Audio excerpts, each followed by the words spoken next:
Mesdames et messieurs, bonjour. Bienvenue dans votre émission Entre nous. Ici, nous disons la vérité et souvent nous dénonçons le frasque des faux pasteurs. Mais aujourd'hui, c'est Entre nous, questions et réponses. Nous allons répondre à une de vos questions que vous nous avez posées par email. Voilà pourquoi je vous dis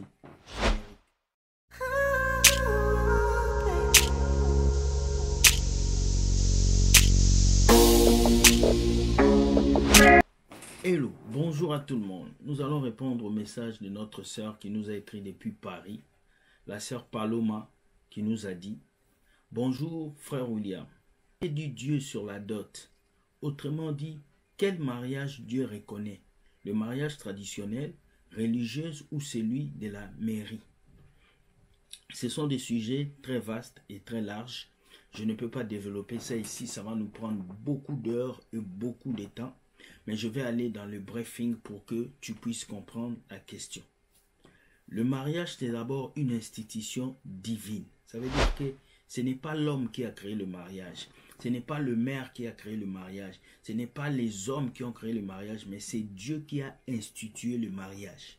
C'est une institution que Dieu a créée. C'est Dieu qui a décidé que deux personnes doivent se marier.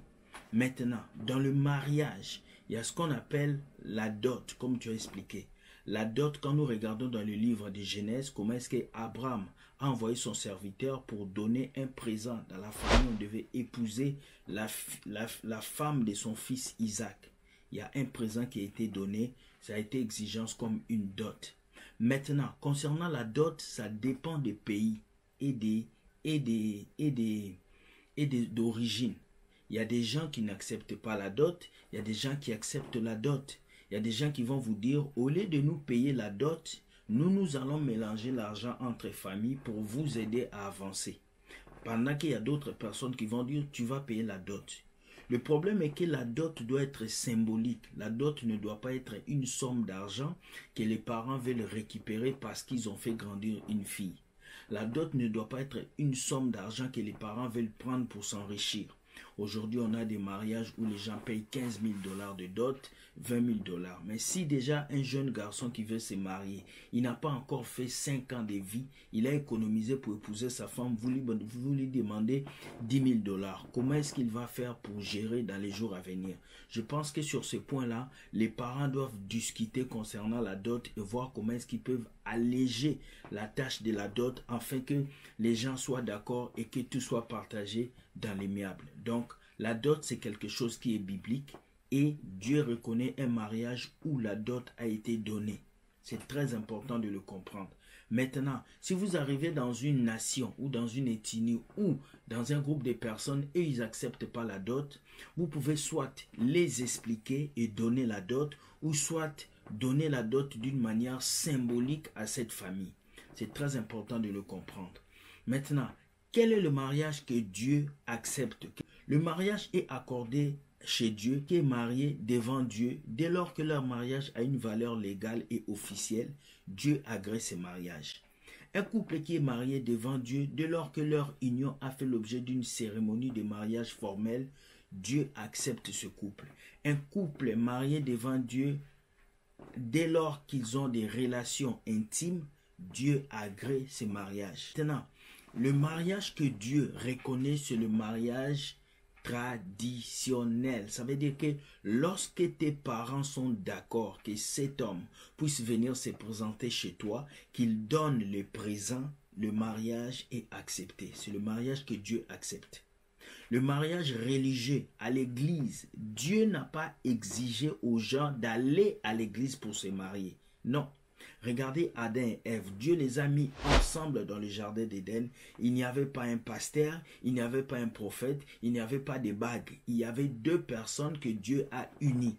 Le mariage, c'est une entente entre un homme et une femme qui sont d'accord d'avancer ensemble. Après, ils vont aller voir les parents et les parents vont sceller cette union, ils vont accepter et c'est ça qui crée le mariage. Donc, le mariage, ce n'est pas une robe, le mariage, ce n'est pas une veste, le mariage, ce n'est pas une salle, le mariage, ce n'est pas une fête. Ce n'est pas un ordre que vous devez obligatoirement vous marier dans une église. Non. L'ordre est qu'on doit bénir votre mariage par au moins un serviteur de Dieu, par au moins quelqu'un qui va vous dire soyez bénis et avancez, parce que c'est une autorité et c'est toujours important. Mais Dieu ne vous exige pas d'aller seulement à l'église pour vous marier. Non, ce n'est pas écrit dans la Bible.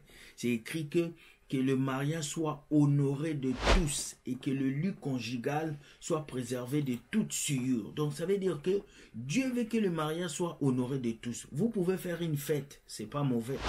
Vous pouvez célébrer dans une salle, c'est pas mauvais. Vous pouvez aller dans une église, c'est pas mauvais. Mais si vous voyez que vous n'avez pas envie de le faire, vous pouvez vous marier à deux avec quelques témoins. Même chez vous à la maison, on prie pour vous et c'est fini. On n'a pas besoin de robe blanche, on n'a pas besoin de veste noire.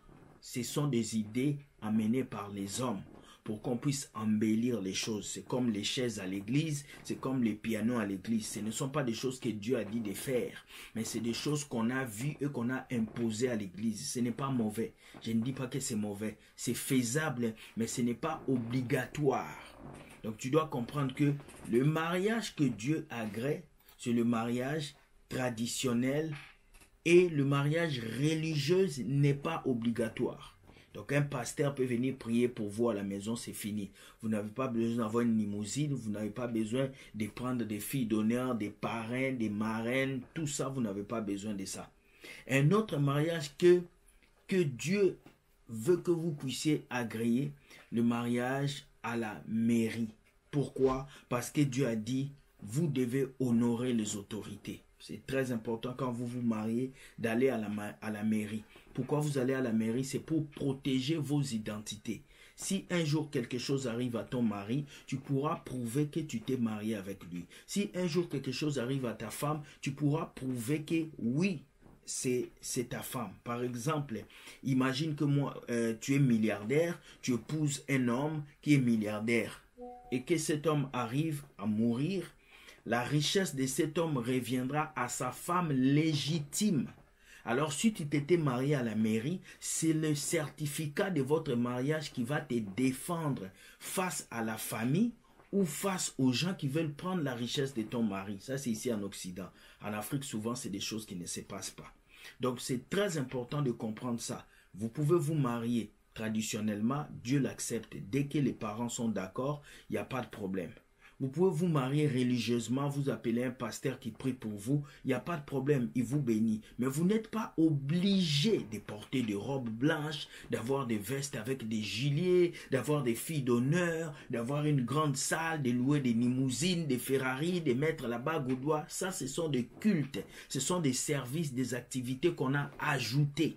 Ce n'est pas vraiment des choses qui sont importantes. Ce qui est important est que vous deux, vous êtes d'accord de vous unir et d'avancer selon la parole de Dieu. Troisièmement, vous devez vous marier à la mairie parce que la mairie doit régulariser votre situation pour que devant Dieu vous êtes accepté, devant vos familles vous êtes accepté et devant les autorités du pays vous êtes accepté pour que vous soyez protégés. Ici en Occident, souvent nous vivons avec des assurances vie.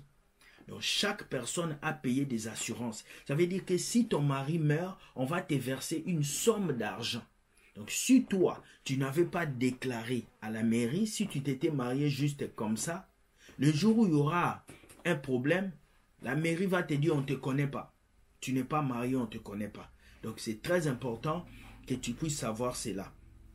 Si ton mari te dit, bon moi je vais t'épouser traditionnellement et puis on va aller à la mairie et un pasteur viendra prier pour nous. Amen, c'est un mariage. Si ton mari te dit, je vais aller voir tes parents et donner la dot, après on va avancer. Amen. Donc ce qui est important, c'est d'abord que les parents soient au courant de votre relation. Parce que si les parents ne sont pas au courant et que vous commencez à faire des choses, on appelle ça le vol.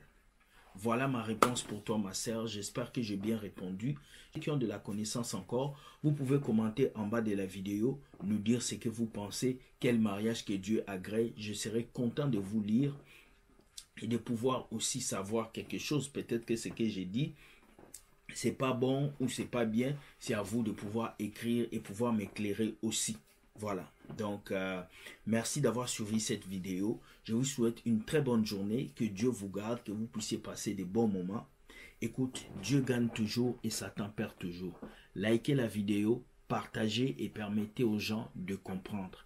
Je vais vous dire ceci, ce soir nous avons notre conférence, 4e journée qui va passer avec l'invité surprise. On n'a pas encore dévoilé l'identité de la personne, vous allez connaître la personne ce soir. Venez à la conférence, nous allons parler et Dieu va nous bénir. Je vous aime, likez la vidéo, partagez, téléchargez, mettez ça sur WhatsApp, sur YouTube, partout où vous voulez. Merci beaucoup, que Dieu vous garde, bonne journée.